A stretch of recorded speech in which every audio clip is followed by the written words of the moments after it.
Alam niyo po kaya ako pa ulit-ulit na nagpo-post tungkol sa benepisyo ng oregano? Kasi ang laki talaga ng naitulong niya sa akin. Noon kasing April of 2024, halos 1 year na ngayon, nagpa-check up kasi ako dahil talagang dinanas ko yung halos hindi ako makatulog sa magdamag sapagkat namamaga yung aking tuhod at sobrang kirot niya.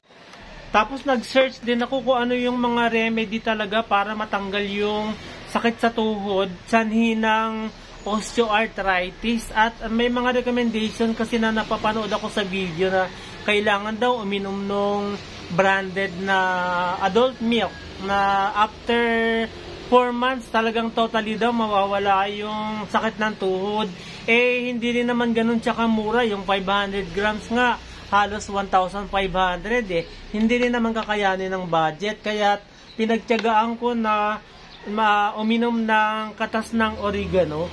Kaya't simula nung ginamit ko siya ay talagang maintenance ko na siya at natanggal yung sakit ng tuhod, nawala din yung pamamaga. So napatunayan ko na talagang mabisa sa mga karamdaman sa buto yung katas ng oregano. Kaya ko lamang yan nirekomenda sapagkat mabisa siya sa akin eh. So, alam ko na marami din yung mga katulad ko na mga senior citizen na dumaranas ng ganitong karamdaman. Kaya nire-recommend ako. Madali lang naman ang preparation at madali lang din naman magpatubo ng oregano. Kukuha lamang tayo ng 3 pirasong dahon ng oregano. 3 lang kasi malalapad kasi yung dahon ng oregano ko eh. Pag medyo maliit, kahit na mga hanggang 5 dahon. Tapos hugasan nating mabuti kasi hindi maiwasan na may mga nakadikit na mga alikabok yan. Minsan binabrush ko pa nga eh. Pero itong mga tanim ko malinis kasi nasa terrace ng 2nd floor. Tapos ipapainit natin sa malinis na kaserola o kaya kawali pwede rin eh. Huwag natin lagyan ng tubig kasi basa naman yan. Mahinang apoy lang para hindi masunog. Mga ilang balibaliktad mapapansin natin na nalanta na siya. Pwede na yan.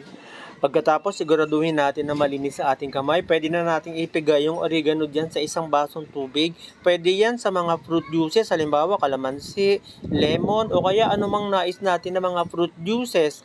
Pwede rin yan malamig at pwede rin normal na tubig lang. At kung minsan, hinahalo ko siya sa kape. Sa umaga lang, pero kadalasan tubig lang eh. Yan lang ang aking iniinom. Dati kasi ayaw ko sa amoy niya, pero nung siya ay naging mabuti para sa akin, kaya gustong gusto ko na talaga yung kanyang amoy, masarap at mabango. Ito na yung maintenance ko sa halip na yung mahal na branded na adult milk.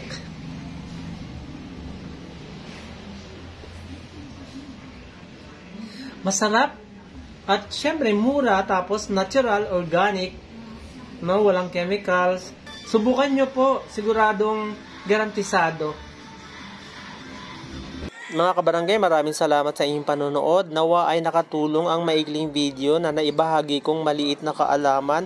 Kung hindi pa po kayo nakapag-subscribe sa Altoveros TV, sana mag-subscribe po kayo. Huwag kalimutan i-click ang notification bell.